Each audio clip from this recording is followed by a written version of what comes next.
Hi hello నమస్తే welcome to విజయ మా ఊరు ఆడియో బుక్స్ ఛానల్. నేను విజయలక్ష్మిని. ఫ్రెండ్స్, నవల స్రవంతిలో వీరభద్రగుట్ట మోస్ట్ సస్పెన్స్ నవల మీకు ఆడియోగా వినిపిస్తున్నాను కదా. మరి అనకాపల్లి సాహితీ మిత్రుల సారథ్యంలో గాలి లలితా ప్రవల్లిక గారు, డాక్టర్ ఇమ్మిడిశెట్టి చక్రపాణి గారు, డాక్టర్ డిఎన్వి రామశర్మ గారి నిర్వహణలో వెలువడుతున్నటువంటి ఈ వీరభద్రగుట్ట గొలుసుకట్టు నవలలో 4వ భాగం ఆడియో ఈరోజు మీకు వినిపించబోతున్నాను. మరి కథలోకి వెళ్ళిపోదాం. వీరభద్రగుట్ట ఆడియో 4వ భాగం.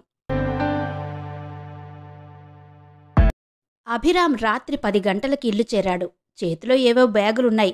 హఠాత్తుగా కనబడకుండా మాయమయ్యావు, ఎక్కడికి వెళ్ళావని కోపంగా ప్రశ్నించాడు శేషయ్య. అభి నవ్వుతూ, భుజంగరావు గారు తోటకేసొచ్చారు, కారులో వైజాగ్ వెళ్తున్నాము, వస్తావా అంటే వెళ్ళాను అన్నాడు. నిన్నెందుకు రమ్మన్నారు? రాత్రిపూట ఎక్కడికి తీసుకెళ్లారు అని ప్రశ్నల వర్షం కురిపించారు శేషయ్య. వాళ్ల మనవరాలు ప్రణవి అమెరికా నుండి వస్తోందని ఎయిర్పోర్టుకు వెళ్తూ నన్ను పిలిచారు అని చెప్పాడు అభిరామ్. పిల్లలంతా కబుర్లు చెప్పుకుంటున్నారు. కిన్ను, అభిరామ్లు లోయ చుట్టుపక్కల వింతలు చూడాలని ఉవ్విళ్ళూరుతున్నారు. మరో గంటసేపు మాట్లాడుకున్నారు. అన్ని వింతలు వెళ్లి కళ్ళారా చూడాలని పథకం వేసుకుని నిద్రపోయారు. తెల్లవారుజామున కోడి కూతకి కిన్ను కళ్ళు విప్పి హుషారుగా లేచాడు. మిగతా కుటుంబ సభ్యులంతా నిద్రలోనే ఉన్నారు. డాబా మీద దూరంగా మరో దోమతెరలో మత్తుగా నిద్రపోతున్న అభిని కుదుపుతూ, లే అన్నా, మరి వెళ్దాం చెవిలో గుసగుసగా అన్నాడు కిన్ను. వెంటనే లేచి కూర్చున్నాడు అభి. ఇద్దరూ మేడ దిగి గబగబా 10 నిమిషాల్లో తయారయ్యారు. పెద్దవాళ్లు నిద్రలేస్తే బయటికి వెళ్లనివ్వకుండా ఆపేస్తారన్న కంగారుతో త్వరగా తెములుతున్నారు. సద్దన్నం బాక్స్ మూట కట్టుకున్నాడు కిన్ను.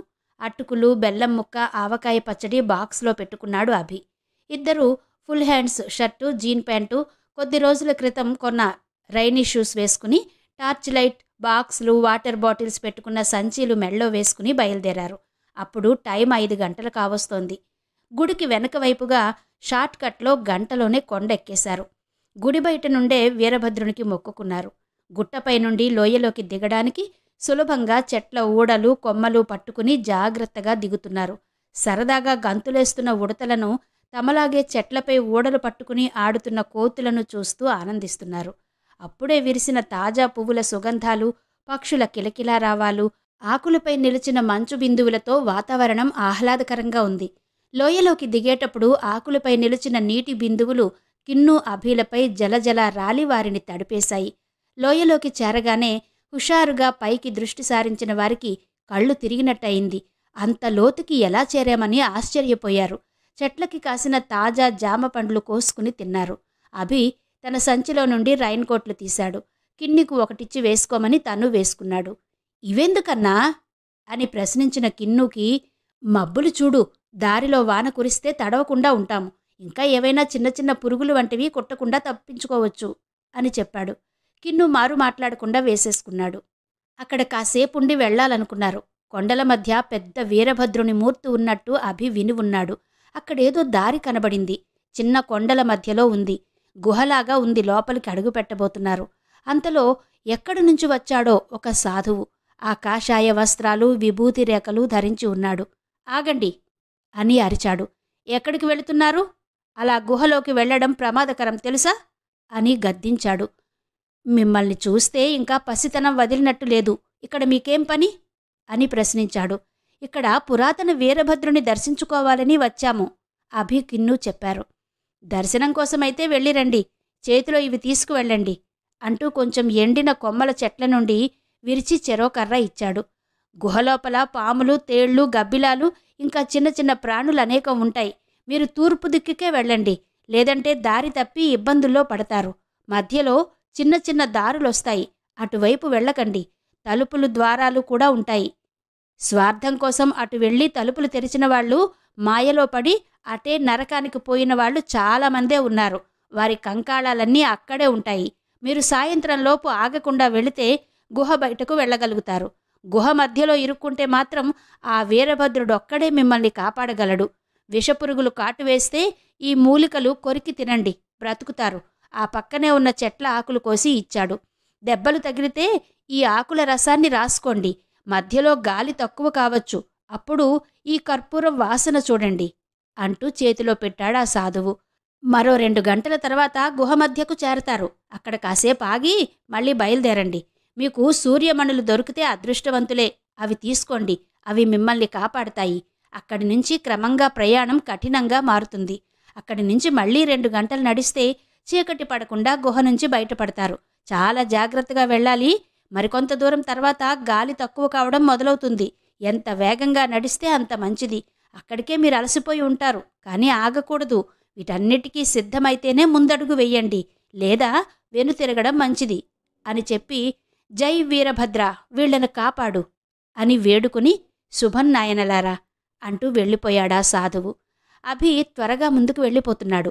కిన్ను అతన్ని అందుకోవాలని పరిగెడుతూ అలసిపోయి కూర్చుండిపోతే అభి వెనక్కి వస్తున్నాడు. మధ్యాహ్నం వరకు సరదాగానే ప్రయాణం సాగింది. టైం 12 అయింది. ఇద్దరూ ఒక రాతిపై కూర్చుని అటుకులు, పెరుగన్నం ఆవురావురని తినేశారు. మళ్లీ బయలుదేరారు. గుహలో వెలుతురు తగ్గడం ప్రారంభమైంది. చేతికర్రలతో చప్పుడు చేస్తూ నడిచారు. అదిగో సాధువు చెప్పినట్టే మాయకు దారి, మోక్షానికి దారి, ఆలయానికి దారి అని వ్రాసి ఉన్న అక్షరాలు కనబడ్డాయి. ఉత్తరం, దక్షిణ వైపు చిన్న చిన్న గదులు, వాటిపై నాగబంధం ఉన్న బొమ్మలు ఉన్నాయి.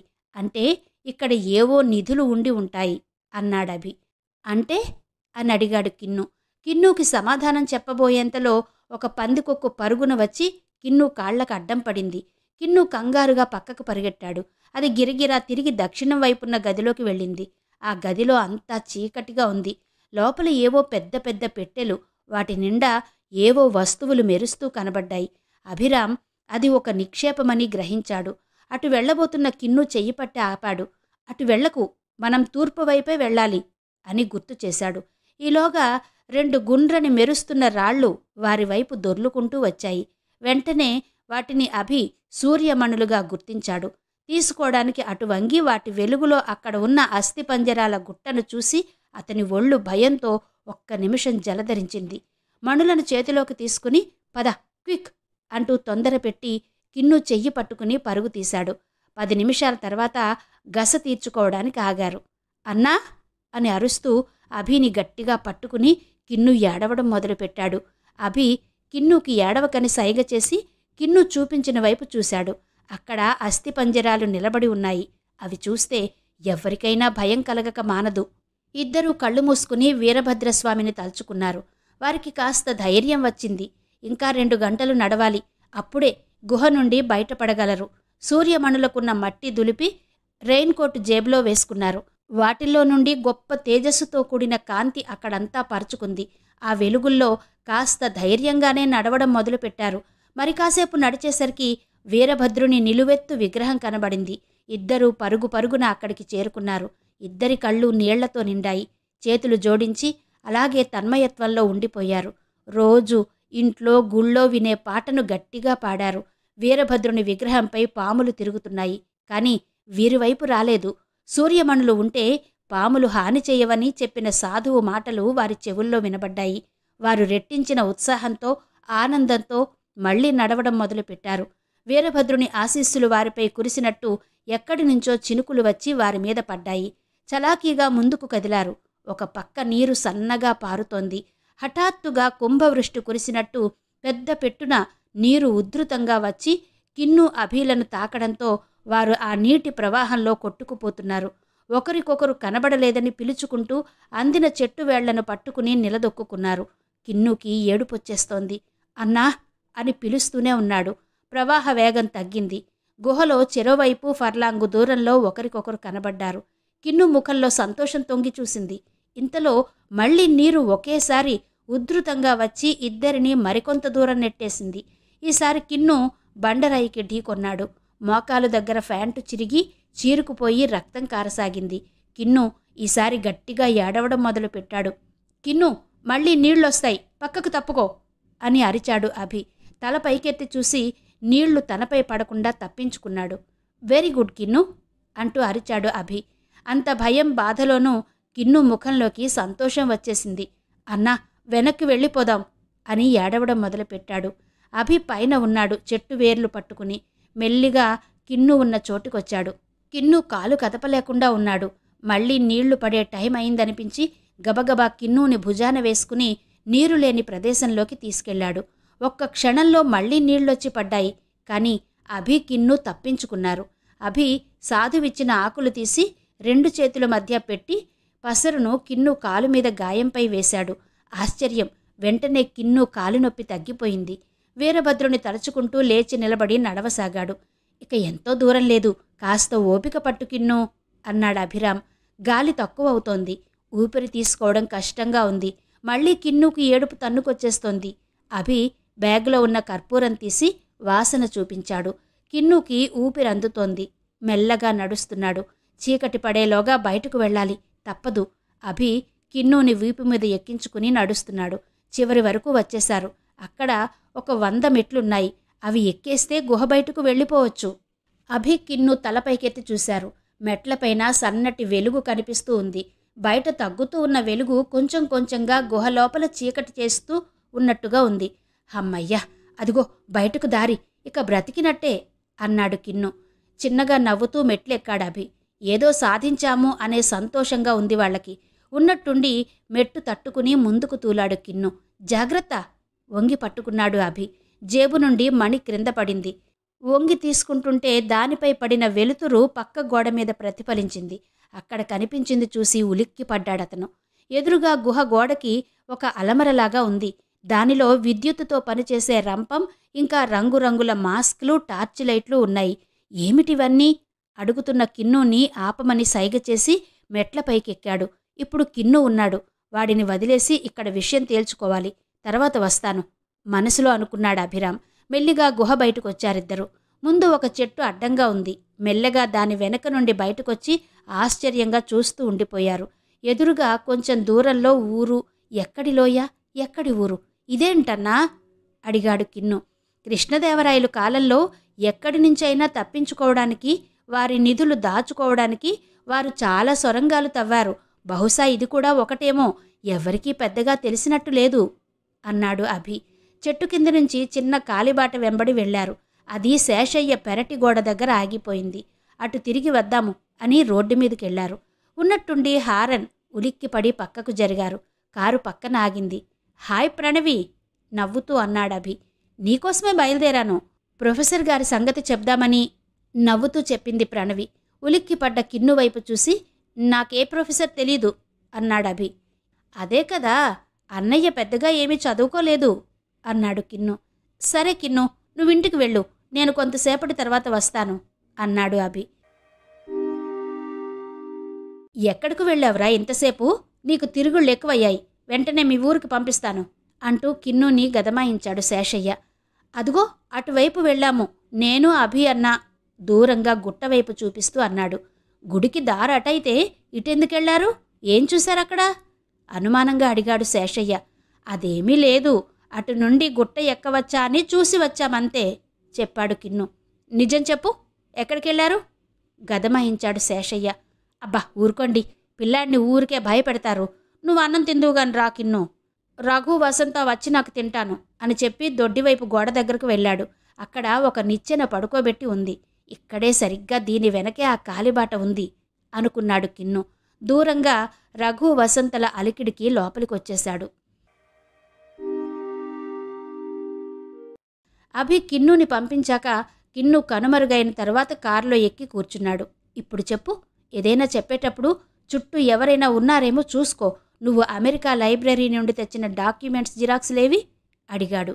అన్నీ సార్ దగ్గరే పెట్టాను, పరిశీలిస్తాను అన్నారు. అసలు విషయం ఏమంటే, నిన్ను రాత్రికి వాళ్ళ ఇంటికి తీసుకుని రమ్మన్నారు. వీరిని పరిచయం చేస్తారట.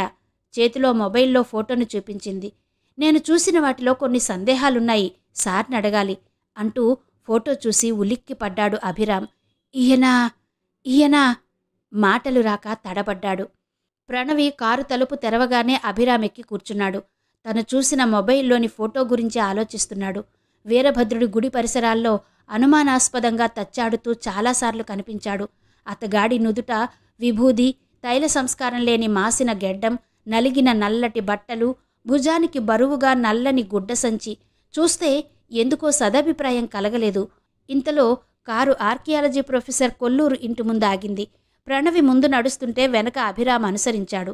తాము హాల్లోకి అడుగు పెట్టేసరికి ప్రొఫెసర్ కొల్లూరు నల్లని బట్టల్లో ఉన్న మాసిన గెడ్డపైన ఏదో సీరియస్గా చర్చించుకుంటున్నారు.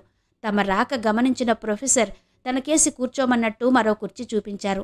ప్రణవి లోనికెళ్ళిపోయింది. గెడ్డపైన అభిరామ్ ఒకరినొకరు తేరిపార చూసుకున్నారు. వీరు శివయ్య, అభి. నీకు తెలుసుగా, మన డిపార్ట్మెంటే. శివయ్యకు అభిని చూపిస్తూ, ఇతను ఆర్కియాలజీ రీసెర్చ్ స్టూడెంట్, అతగాడికి నేను గైడ్, పరిచయం చేశాడు ప్రొఫెసర్. అభిరామ్ కాస్త ఆశ్చర్యపోయాడు. శివయ్యని తక్కువ అంచనా వేసినందుకు మనసులో కాస్త సిగ్గుపడ్డాడు. ప్రొఫెసర్ తనని చూపిస్తూ, ఇతడు అభిరామ్, లోకల్ సపోర్టున్న చురుకైన యువకుడు. మీరిద్దరూ కలిస్తే గుడి పరిసరాల్లో జరుగుతున్న అన్ని సంఘటనలకు పరిష్కారం దొరుకుతుందని భావిస్తున్నాను అంటూ శివయ్యకు పరిచయం చేశాడు. మాట్లాడుకోండి, ఇప్పుడే వస్తాను అంటూ ప్రొఫెసర్ లోపలికెళ్లారు. ఇద్దరూ కాసేపు మాటలు కలిపారు. దేవాలయాల పట్ల అతనికున్న మక్కువను వ్యక్తం చేశాడు శివయ్య. ఆలయాల పుట్టుపూర్వోత్తరాలతో పాటు వాటి ఆస్తులు కొల్లగొడుతున్న స్వార్థపరుల్ని చట్టానికి అప్పగించాలన్న పట్టుదలను కూడా బయటపెట్టాడు. తన భావాలకు దగ్గరగా ఆలోచిస్తున్న శివయ్యపై మంచి గురి ఏర్పడింది అభిరామ్కి. ఇద్దరూ కలిసి పనిచేయాలనే నిర్ణయానికొచ్చారు. అదే విషయం చెప్పి ప్రొఫెసర్ కొల్లూరు ఇంటి నుంచి బయటకొచ్చారు. వీరభద్రుడి ఆలయ విశేషాలు తాము తెలుసుకుంటామని పట్టుబట్టడంతో కిన్ను, రఘు, వసంతలను కూడా వెంటబెట్టుకుని శివయ్య నివాసానికి వెళ్లారు. దేవాదాయ శాఖ అధీనంలోని చౌల్ట్రీ పై అంతస్తు శివయ్య నివాసం. విశాలమైన హాల్లో కూర్చున్నారు మిత్రబృందం. కాసేపయ్యాక వచ్చాడు శివయ్య. మీరందరూ ఆలయం పుట్టుపూర్వోత్తరాలు తెలుసుకోవాలనుకుంటున్నారట కదా అడిగాడు శివయ్య. అవునన్నారంతా ముక్తకంఠంతో. శివయ్య లోపలికెళ్ళి ప్రొజెక్టర్ 16mm స్క్రీన్ తెచ్చి హాల్లో అమర్చాడు. అభిరామ్ సహాయం చేస్తుంటే జానపద చిత్రం లాంటి చారిత్రక చిత్రాన్ని ప్రదర్శించడానికి శివయ్య సిద్ధమయ్యాడు. అందరూ ఆసక్తిగా వెండితెరను గమనిస్తున్నారు. హాల్లో లైట్లు ఆరిపోగానే ప్రొజెక్టర్ శబ్దం మొదలైంది. స్క్రీన్ మీద అది 15వ శతాబ్దం అంటూ భూగోళం గుండ్రంగా తిరుగుతూ క్రమంగా దగ్గరవుతూ భారతదేశం కనిపించేలాగా ఆగింది. భారతదేశ పటంలో కృష్ణా, గోదావరి తీరం చూపిస్తూ వరాహ, శారదా నదులు దాటుకుంటూ సింహాచలం వరకు విస్తరించిన భూభాగాన్ని చూపిస్తూ ఆ ప్రాంతాన్ని పరిపాలించిన వెలనాటి ప్రభువుల ప్రాభవాన్ని ప్రశంసిస్తూ సాగింది. ఆ సమయంలో వెలనాటి యాదవ ప్రభువు గొంకరాజు ఆస్థానమంత్రిగా ప్రసిద్ధి చెందారు. గొంకరాజు అనంతరం ప్రభువైన నండూరి కొమ్మనామాత్యుని ప్రవేశం ఆడంబరంగా చిత్రించారు. సన్నని మీసకట్టుతో ఖరీదైన వెండి ఆభరణాలు అమర్చిన పట్టు వస్త్రాలతో దర్శనమిచ్చారు. ఆ వెనువెంటనే సీను మారిపోయింది. నదులు ఎండిపోయాయి, చెరువులు పగుళ్లు బారాయి. ఎండిపోయిన పొలాల మధ్య పశువుల కళేబరాలు చిందరవందరగా పడి ఉండడం సహజంగా చిత్రీకరించారు. ఆకాశంలో తీతువుల అరుపులు, దూరంగా గుంటనక్కల ఊళలు. వాతావరణం భయంకరంగా ఉంది. అదే సమయంలో దర్బారు కొలువై ఉంది. వేంగి చాళుక్యుల వారసులమని చెప్పుకునే సామంతులు ఎర్రమనాయుడు, హరిహర నరేంద్రుడు, కొప్పురాజు నారాయణ, ఉపేంద్రుడు ఆసీనులై కరువును ఎదుర్కొనే చర్యల గురించి చర్చలు మొదలుపెట్టారు. గత 3 ఏళ్లుగా వరుస కరువు తాండవించడంతో మంచినీటికి సైతం ప్రజలు కటకటలాడుతున్న వైనం ప్రధాన చర్చగా మారింది. పశుగ్రాసం లేక పశువులు, పాలు లేక శిశువులు అసువులు బాస్తున్న వైనం సామంతులు వివరించారు. సర్వసిద్ధి రాజప్రసాదానికి కూడా కబురు పంపారు. తక్షణమే మంచినీటి చెరువులు తవ్వాలనే తీర్మానం చేశారు. ఆఘమేఘాల మీద చెరువు తవ్వకం మొదలైంది. పరిసర సామంత ప్రాంతం నుండి వేలాది మంది చెరువు తవ్వకంలో పాల్గొన్నారు. ఆ రోజు రాత్రి నండూరి కొమ్మనామాత్యునికి కలలో వీరభద్రుడు ప్రత్యక్షమై తవ్వుతున్న చెరువు మధ్యలో కుమారస్వామితో కలిసి తన స్వరూపం కూడా సాక్షాత్కరిస్తుందని చెప్పడంతో ఆ మరునాడు ప్రభువు ఆధ్వర్యంలో తవ్వడం మొదలుపెట్టారు. కలలో చెప్పిన విధంగానే విగ్రహాలు బయటపడ్డాయి. అప్పటికే గుట్ట మీద నిర్మించిన వేణుగోపాలస్వామి గుడికి కాస్త కిందుగా వీరభద్రస్వామి విగ్రహాన్ని ప్రతిష్ఠించారు. నిత్య పూజాదికాలు నిర్వహించడం మొదలుపెట్టారు. కొమ్మయ్య గుండంగా పిలువబడే ఆ చెరువు మధ్యలో కొమ్మనామాత్యుని విజయ మండపం నిర్మించి అందులో కుమారస్వామి విగ్రహాన్ని ప్రతిష్ఠించారు. అద్భుతమైన సౌండ్ సిస్టంలో ఆ గంట నిడివి సాగిన వీరభద్రుడి గుడి డాక్యుమెంటరీ పూర్తయింది. అందరూ లేచి బావుందంటూ చెప్పుకున్నారు. వసంత అనుమానంగా శివయ్యను అడిగింది, కొమ్మనామాత్యుడిగా వేషం వేసింది చక్రపాణి అంకులేనా అని.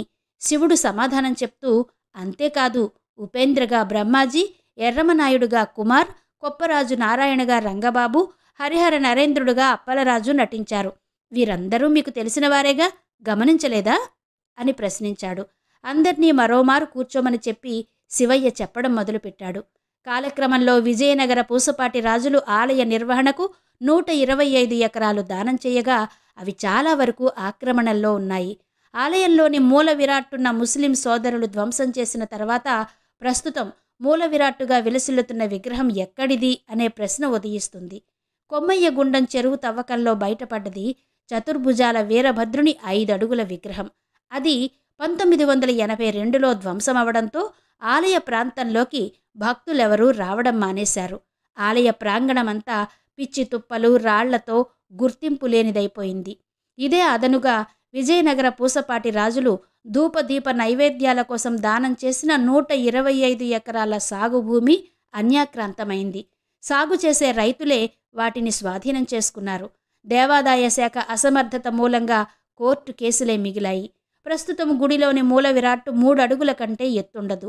స్థానికుల చొరవతో ఆ విగ్రహాన్ని తయారు చేయించి 1986 జూన్ 18న పునఃప్రతిష్ఠించారు. అయితే విజయ మండపంలో ప్రతిష్ఠించిన కుమారస్వామి విగ్రహాన్ని ఆంధ్ర యూనివర్సిటీ ఆర్కియాలజీ డిపార్ట్మెంట్ వారు తరలించుకుపోవడానికి ప్రయత్నించినప్పుడు స్థానికులు అడ్డుకొని ఆ విగ్రహాన్ని వీరభద్రస్వామి ఆలయంలోనే భద్రపరిచారు. కొమ్మనామాత్యుడు విష్ణుదేవతా ప్రియుడు కావడంతో వీరభద్రుడి ఆలయం కంటే ముందే కొండ మీద వేణుగోపాలస్వామి ఆలయం నిర్మించారు. అంతేకాదు చోడవరం, శ్రీకూర్మం మొదలైన 34 చోట్ల విష్ణు ఆలయాలు కొమ్మనామాత్యుడు నిర్మించినట్టు చారిత్రక ఆధారాలున్నాయి. మునగపాకకు చెందిన గరుడ సన్యాసిరావు అనే సముద్ర వ్యాపారి వీరభద్రుడి ఆలయం ప్రహారీ రాతితో నిర్మించినట్టు ఆ రాతి గోడల్లో నిక్షిప్తమైన శిలాశాసనాల ద్వారా తెలుస్తోంది. ప్రస్తుతం కనిపిస్తున్న ఎత్తైన గాలిగోపురం ఓ 60 ఏళ్ల క్రితం స్థానిక వైశ్య ప్రముఖుడైన రంగా చినవెంకట స్వామి ప్రజల నుంచి చందాలు వసూలు చేసి నిర్మించినట్టు ఆధారాలున్నాయి. కాలక్రమేణా అంతరించిపోయిన స్వామివారి దేవాదాయ భూములు 125 ఎకరాలకు గాను ప్రస్తుతం 44.24 ఎకరాలు మాత్రమే ఉన్నట్టు రికార్డులు చెబుతున్నాయి. ఉన్న భూములకు కూడా సకాలంలో పన్నులు వసూలు కాక పూజాధికారులు నిర్వహించడం కష్టమవుతోందని పూజారులు వాపోతున్నారు. మేజర్ పంచాయతీ చొరవతో ఆలయంలో మంచినీటి బావి తవ్వించడంతో ఆలయం కాస్త పూర్వకళ సంతరించుకుంది. ఆలయాన్ని ఆనుకొని స్వామివారి పూజల కోసం వినియోగించే 1.5 ఎకరాల పూల తోట ఆక్రమణలకు గురై నివాస ప్రాంతంగా మారిపోయింది. ఇక్కడి వీరభద్రుడికి ఒక ప్రత్యేకత ఉంది. సంతానం లేనివారు దర్శించుకుంటే సంతాన భాగ్యం కలుగుతుందని ప్రజల నమ్మకం. అందుకే సంతాన వీరభద్రుడిగా ప్రసిద్ధిగాంచినట్టు భక్తులు చెప్పుకుంటారు అంటూ శివయ్య ముగించారు. అందరూ సంతోషంగా ఎవరిళ్లకు వాళ్లు వెళ్లారు. అభిరామ్ ప్రొఫెసర్ ఇంటికి వెళ్లి వచ్చినప్పటి నుండి ఎన్నో సందేహాలతో తల వేడెక్కిపోతోంది. ఆలోచిస్తూ గుట్ట కింద వేప చెట్టు చుట్టూ కట్టిన చప్టా మీద కూర్చుని గుట్టనే పరీక్షిస్తున్నాడు. ఇంతలో కిన్ను వచ్చాడు. 2 రోజుల నుంచి మీరు కనిపించడం లేదు, ఎందుకు అన్నాడు అభిరామ్తో. నేను మీకోసం వెతుకుతూనే ఉన్నా చెప్పాడు అభిరామ్. అవునా, ఎందుకు? గుట్ట మీదకి వెళ్ళడానికా? కాదు, మా పెదనాన్న గుట్ట మీదకి పదే వెళ్ళొద్దంటూ కేకలేశాడు. అదేంటి అలా ఎందుకన్నాడు? నేను రాత్రనక పగలనక ఆడపిల్లల్ని కూడా వసంతని ఇంకా రఘుని వెంటేసుకుని ఆ అభిరామ్తో తిరుగుతున్నావు. మీకంటే పెద్దవాడితో మీకు స్నేహమేంటి? అసలు ఆ గుట్ట మీద ఎన్నో భయంకరమైన సంఘటనలు జరిగాయో మీకు తెలుసా? పెద్దవాళ్లే భయపడి వెళ్లరు. అలాంటిది మీరేంటి అదే పనిగా షికార్లు చేస్తున్నారు? ఇక నాకు తెలియకుండా వెళితే ఊరుకోను. ఏదైనా జరిగితే నేను మీ అమ్మా నాన్నలకి ఏం సమాధానం చెప్పాలి? అయినా మీకు సెలవులైపోతున్నాయి. మిమ్మల్ని జాగ్రత్తగా మీ వాళ్లకు అప్పచెప్పాలి నేను. ఇంకోసారి అక్కడికి వెళ్తే జాగ్రత్త, నేను ఊరుకోను అన్నాడు. కిన్ను చెప్పింది విని అభిరామ్ ఆలోచనలో పడ్డాడు. పైకి మాత్రం అవునా అన్నాడు. కానీ ఏవో సందేహాలు చుట్టుముట్టాయి. ఇంతలో వసంత కిన్నుని పెదనాన్న పిలుస్తున్నారు అంటూ వచ్చింది. మళ్ళీ వస్తాను అంటూ వసంత కిన్ను వెళ్ళిపోయారు. అభిరామ్ ఆలోచనలకు ఆధారం దొరికినట్టయింది. ఇంతవరకు వీరభద్రగుట్ట నవల ఆడియో 4వ భాగం విన్నారు కదా. మిగిలిన కథ తరువాతి భాగాల్లో వినిపిస్తాను. అంతవరకు సెలవా మరి. నమస్తే.